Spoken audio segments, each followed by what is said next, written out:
is packaging, where you try to get people to sign letters of intent before you approach a producer? Is that a common thing?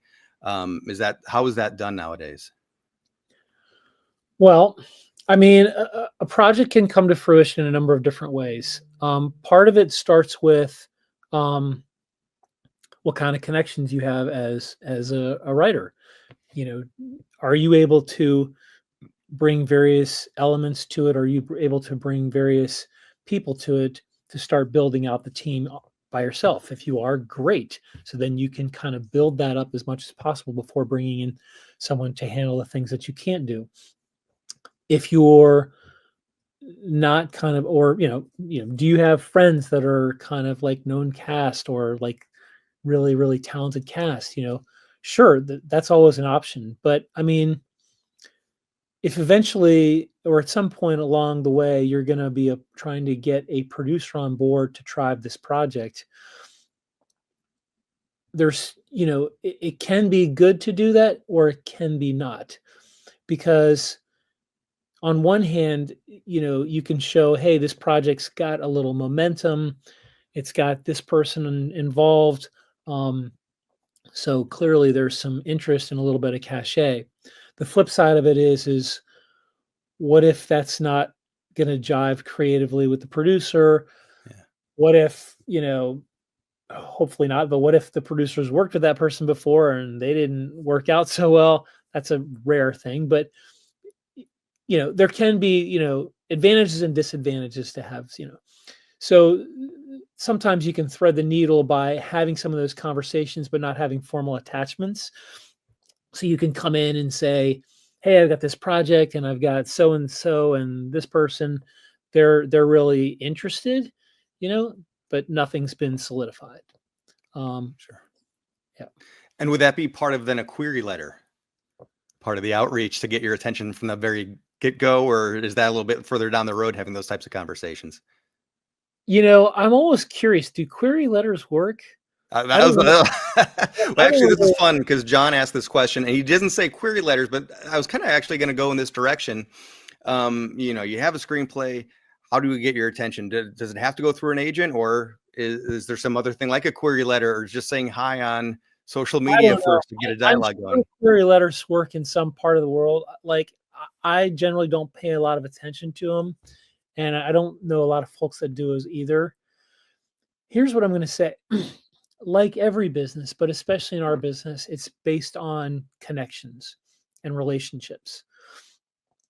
So really, one of the best things you can do is just start getting yourself out there and forging relationships. One place that's really good to do that is film festivals or film markets. So like, I'm going to be in Cannes in May. So when I'm there, I'm going to meet hundreds of people. And, you want to just connect with them personally rather than launch right into pitching stuff, right? Now, if you have a formal meeting set up, that's different. But if you're just meeting people out and about, find out what they do and all that stuff and exchange contact information, but try to make a personal connection. Just try to make a friend.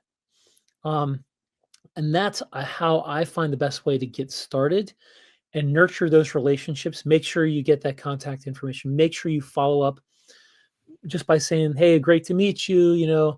Let's definitely stay in touch, blah, blah, blah.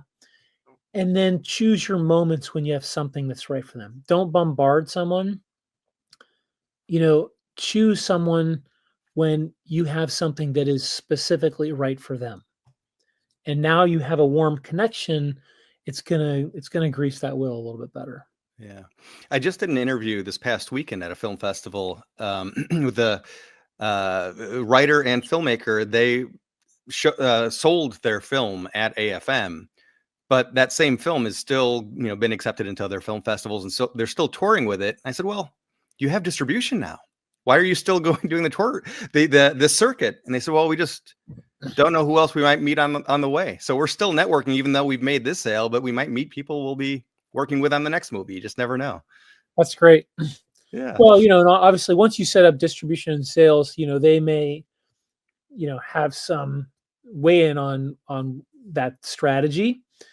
But it depends on what it is. So if it's a film that everyone feels collectively that it, has the potential to pick up some awards and they feel like that could be good PR to Mm. start driving a campaign, then that's certainly a viable thing to do.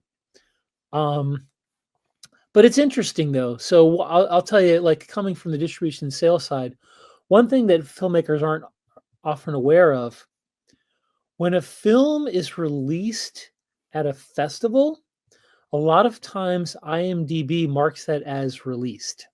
Oh. And the issue with that is once your film has a release date, there is a ticking clock on your film. And if a sales agent is taking it to markets and trying to sell it to various territories, that needs to happen basically most of the times within the first year in order to generate real money.